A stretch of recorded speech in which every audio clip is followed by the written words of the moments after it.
जय श्री कृष्णा, राधे राधे।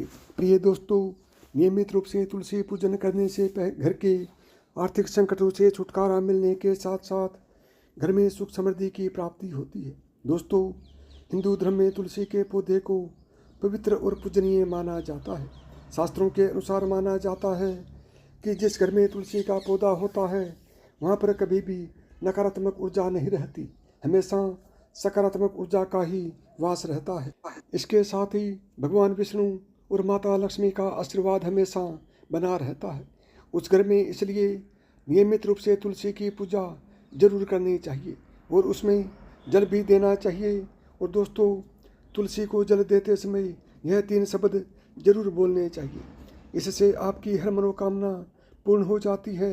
तो चलिए जानते हैं इस वीडियो के माध्यम से। और साथियों, यदि आपने अभी तक चैनल को सब्सक्राइब नहीं किया है तो चैनल को सब्सक्राइब जरूर करें और कमेंट बॉक्स में जय माँ लक्ष्मी जरूर लिखें ताकि लक्ष्मी माँ की आपके ऊपर कृपा बनी रहे।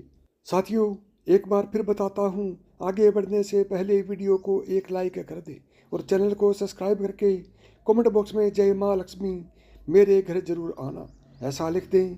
माता लक्ष्मी आपके घर जरूर आएंगी। भगवान श्री कृष्ण कहते हैं, तुलसी को जल देते समय बोले जाने वाले मंत्र का बहुत महत्व है। यह मंत्र केवल 3 शब्दों का है, किंतु इसका प्रभाव बहुत कल्याणकारी है। जो भी मनुष्य रोज तुलसी को जल देते समय केवल यह 3 शब्द बोल देता है तो माता लक्ष्मी उसके घर में प्रवेश करती है और उसकी दरिद्रता समाप्त होती है और घर धन दौलत से भरा रहता है। यह मंत्र बताने से पहले मैं आपको तुलसी के इस मंत्र का महत्व सुनाता हूँ। इस महत्व को सुन लेने मात्र से ही मनुष्य के सारे पाप नष्ट हो जाते हैं और उस व्यक्ति को हजारों वर्षों तक तुलसी को जल देने का पुण्य प्राप्त होता है। इसलिए आप इस कथा को ध्यान से पूरा जरूर सुनिएगा। वीडियो को बीच में स्किप मत कीजिएगा और वीडियो को छोड़कर भी मत जाना। यदि छोड़कर जाओगे तो माता लक्ष्मी आपसे नाराज हो जाएंगी। श्री कृष्ण कहते हैं, पुराने समय में लक्ष्मी नगर नाम की एक नगरी थी। उस नगरी में अजय कुमार नाम का एक खोटी बुद्धि का ब्राह्मण रहता था। पापियों का तो वह भगवान था। उसका जन्म ऐसे ब्राह्मण परिवार में हुआ था जो पाप कर्म करने वाले शास्त्र ज्ञान में शून्य थे। वह जन्म से तो ब्राह्मण था, लेकिन कर्मों से वह बहुत ही दुराचारी था। वह ना तो पूजा पाठ करता था और ना जप करता था और ना ही अतिथियों का सत्कार करता था। उसके द्वार पर आए अतिथियों को बिना दान किए दिए ही वह उन्हें क्रूरतापूर्वक भगा देता था और साथ ही साथ वह प्राय स्त्रियों से हमेशा आकर्षित रहता था। उसे मदिरा पान का भी शौक था और साथ ही साथ मांस भी खाया करता था।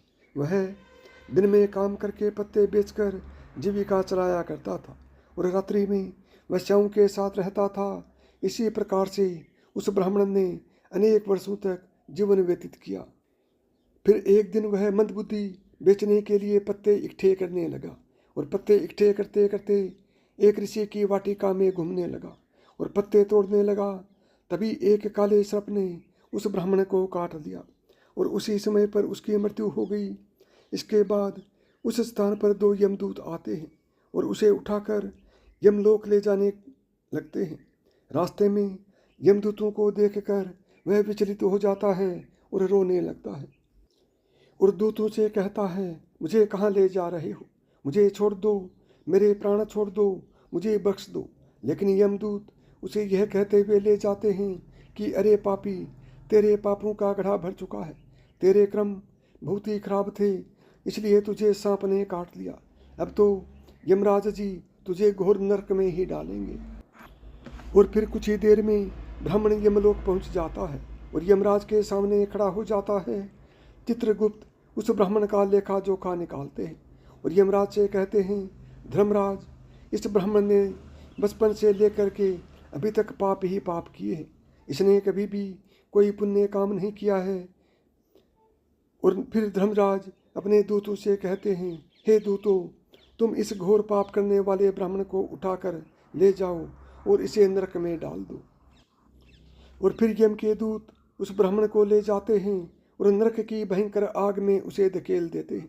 अनेक वर्षों तक नरक में सजा भुगतने के बाद उस ब्राह्मण को दूसरे जन्म में एक बैल का शरीर मिलता है। बैल का जन्म पाकर वह बोझ उठाने का काम करने लगा। उसका मालिक उससे दिन रात काम करवाने लगा। फिर जब उस बैल की शक्ति कम हुई तो उसके मालिक ने उसे एक लंगड़े आदमी को बेच दिया। उस लंगड़े आदमी ने उस बैल को खुद का बोझा उठाने के लिए उपयोग किया। यह उसकी पीठ पर बैठकर घुमा करता था। इस प्रकार से उस बैल ने 7-8 वर्ष तक उस लंगड़े आदमी का बोझ उठाया। और फिर एक दिन लंगड़ा आदमी उस बैल की पीठ पर बैठकर ऊंचे पर्वत पर जाने लगता है। उस पर्वत पर बहुत देर तक चढ़ने के कारण बैल बहुत ज़्यादा थक जाता है। उसकी शक्ति भी कम हो जाती है और कुछ समय बाद वह जोर से मूर्छित होकर जमीन पर गिर जाता है और अपनी अंतिम सांस लेने लगता है। तभी वहाँ पर खड़े लोगों को उस बैल पर बड़ी दया आ गई और वह उसके मुख में पानी डालने लगते हैं। और फिर लोगों में एक पुण्य आत्मा व्यक्ति था। उसने उस बैल का कल्याण करने के लिए अपना पुण्य उस बैल को दे दिया। उसे देखकर अन्य लोगों ने भी अपना अपना पुण्य याद करके कुछ पुण्य उस बैल को दे दिया ताकि उसे मुक्ति मिल सके।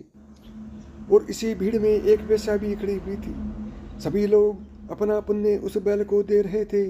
यह देखकर उस वेश्या ने भी अपना पुण्य उस बैल को दे दिया। कुछ देर बाद उस बैल की मृत्यु हो जाती है और फिर यहाँ पर यमदूत आते हैं और उस बैल के अंदर से ब्राह्मण की आत्मा को निकालकर यमलोक ले जाते हैं। यमलोक ले जाने पर उसे यमराज के सामने खड़ा किया जाता है। वह हाथ जोड़कर खड़ा हो जाता है और फिर चित्रगुप्त इसका लेखा जोखा देखते हैं तो वह आश्चर्यचकित हो जाते हैं। ब्राह्मण को उस वैश्य के द्वारा दिया हुआ पुण्य बहुत बड़ा होता है। उस पुण्य के प्रभाव से उसके सभी जन्मों के सभी पाप नष्ट हो जाते हैं। फिर यमराज उस ब्राह्मण के सभी पाप क्षमा करते हैं और कहते हैं, ब्राह्मण, उस वैश्य ने तुझे अपना पुण्य देकर तुझ पर बड़ा उपकार किया है। केवल उसी के पुण्य के कारण ही तुम्हारे सारे जन्मों के पाप खत्म हो गए हैं। और यमराज उसे फिर से मनुष्य का जन्म प्रदान करते हैं। इस बार वह पृथ्वी पर आकर एक उत्तम ब्राह्मण कुल में जन्म लेता है। उस महापुण्य के प्रभाव से उसे इस नए जन्म में अपने पूर्व जन्म की बातें याद आने लगती हैं। जब वह ब्राह्मण बड़ा हो जाता है तो उसे याद आता है कि पिछले जन्म में जब वह बैल था तब एक वेश्या ने उसे अपना पुण्य दे दिया था। इसलिए उसके मन में उस वेश्या के बारे में जानने की इच्छा होती है और उस महापुण्य के बारे में जानने के लिए उस वेश्या का पता लगाकर उसे ढूंढते हुए उसके नगर में चला जाता है। अब वह वेश्या बूढ़ी हो चुकी थी। फिर जब उसे वह बैल मिल जाती है जब वह वेश्या मिल जाती है तो वह उसके सामने जाकर उसे बार बार प्रणाम करता है और उस वेश्या का धन्यवाद करने लगता है। और फिर वह वेश्या कहने लगती है, हे ब्राह्मण, आप कौन हैं और किस कारण आप मुझे वेश्या को बार बार धन्यवाद दे रहे हैं? मैंने आपका ऐसा कौन सा काम किया है जो आप मुझे नमस्कार कर रहे हैं? तब वह ब्राह्मण कहता है, हे माता, मैं वही बैल हूँ जिसे तुमने अपना पुण्य दे डाला था। अपने पाप कर्मों के कारण मुझे पिछले जन्म में बैल होना पड़ा था। उस पर्वत पर जब मैं मर रहा था तो तुमने मुझे अपना पुण्य दिया था। तुम्हारे पुण्य के प्रभाव से ही आज मुझे फिर से मनुष्य का जन्म मिला है। तुम्हारे द्वारा दिए गए इस पुण्य के कारण मुझे अपने पूर्व जन्म की सारी बातें याद हैं। किंतु मैं आज यहाँ पर जानने के लिए आया हूँ कि तुमने मुझे उस समय पर अपना कौन सा पुण्य दिया था जिस कारण से मेरे सभी जन्मों के पाप नष्ट हो चुके हैं। मैं उस पुण्य के बारे में जानना चाहता हूँ। तब वेश्या कहती है, ब्राह्मण, मैंने तो अपने जीवन में कोई पुण्य के काम किया ही नहीं है, किंतु मेरे घर में एक तोता है जो पिंजरे में रहकर हमेशा कुछ बोलता रहता है, जिसे सुनकर मेरा अंतर्मन पवित्र हो गया है। इसी तोते के द्वारा बोले गए मंत्र का पुण्य ही मैंने तुम्हें दान में दिया था। फिर वह वेश्या और ब्राह्मण उस तोते के पास जाते हैं और उससे पूछते हैं, हे तोता, तुम कौन सा मंत्र बोलते रहते थे जिससे हमारे जीवन का उद्धार हुआ है। यह मंत्र तुम्हें किसने सिखाया और इस मंत्र का क्या अर्थ होता है? तब उस तोते ने अपने पूर्व जन्म का पूरा व्याख्यान किया। तोता कहने लगा, हे ब्राह्मण, पिछले जन्म में मैं एक ब्राह्मण था। मैं अपने ज्ञान के अहंकार में अंधा हो चुका था। मैंने कभी गुरुजनों का आदर नहीं किया, हमेशा ही उनका अपमान किया करता था। मुझे अपने ज्ञान पर इतना ज़्यादा घमंड हो गया था कि मुझे बहुत ज़्यादा क्रोध आने लगा। मैं सभी मनुष्यों को छोटा समझने लगा और सभी विद्वानों का कहीं पर भी भरी सभा में घर बाहर हर अपमान करने लगा, यानी कि हर जगह पर उन ब्राह्मणों का अपमान करने लगा। फिर मेरा देहांत हो गया और मुझे यमलोक लाया गया। गुरुजनों का अपमान करने के कारण मुझे तोते के कुल में डाल दिया गया और मेरा जन्म एक तोते के रूप में हो गया। मेरे पाप कर्मों के कारण छोटी अवस्था में ही अपने माता पिता से वियोग हो गया। फिर मैं पेड़ की डाल पर बैठकर रो रहा था। तभी उस स्थान से कुछ मुनि गुजर रहे थे। उन्होंने मेरी ऐसी अवस्था देखकर मेरी आवाज़ सुन ली और मुझे अपने आश्रम में ले गए। वहाँ पर उस आश्रम पर उन्होंने मुझे एक सुंदर पिंजरे में रखा और मेरी अच्छी तरह से देखभाल की। मुझे नित्य प्रतिदिन भोजन दिया, कभी भूखा नहीं रखा। उसी स्थान पर वह ऋषि मुनि, उनकी स्त्रियां और बालक सभी नित्य तुलसी के पौधे को जल देते थे और उसके सामने एक मंत्र का जाप करते थे। उन्हीं के मुख से बार बार उस मंत्र को सुनकर मैंने भी उस मंत्र को रट लिया और तभी से मैं उस मंत्र को जान गया हूँ और वही मंत्र मैं दिन रात बोलता हूँ। उस मंत्र के प्रभाव से मेरी कभी मृत्यु नहीं हुई और मेरी आयु 100 वर्ष की हो गई और मैं इतने वर्ष तक जीवित रहा। इसी बीच एक रात को एक चोर उस स्थान पर आ गया और उसने मुझे वहाँ से चुरा लिया और फिर इस वेश्या ने मुझे उस चोर से खरीद लिया। इस वेश्या के घर पर आने के बाद भी मैं उस मंत्र को लगातार बोलता रहा, जिसे सुनकर उस वेश्या का मन भी पवित्र हो गया और उस वेश्या ने भी अपने वेश्या का काम छोड़कर भगवान विष्णु की भक्ति करना शुरू कर दिया। इस मंत्र के प्रभाव से मेरे पूर्वजन्मों के सभी पाप नष्ट हो गए और इस मंत्र के प्रभाव से इस वेश्या का भी तन और मन पवित्र हो गया।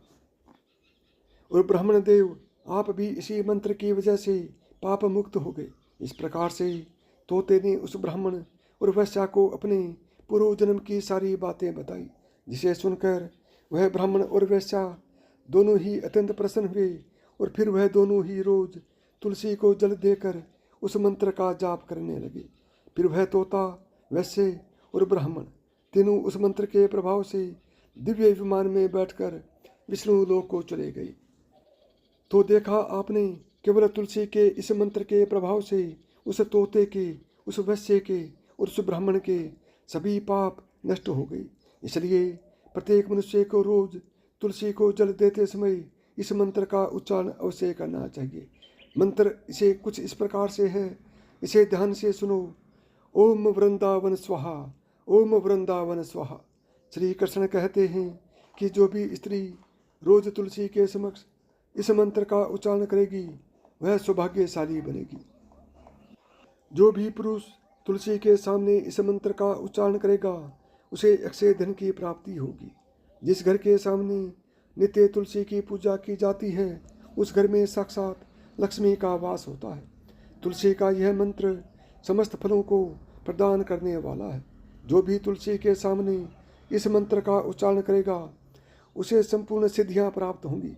स्त्रियों को सदैव स्नान करने के बाद अपने बाल बांधकर मांग में सिंदूर भरकर तुलसी को जल देना चाहिए और इस मंत्र का उच्चारण करना चाहिए।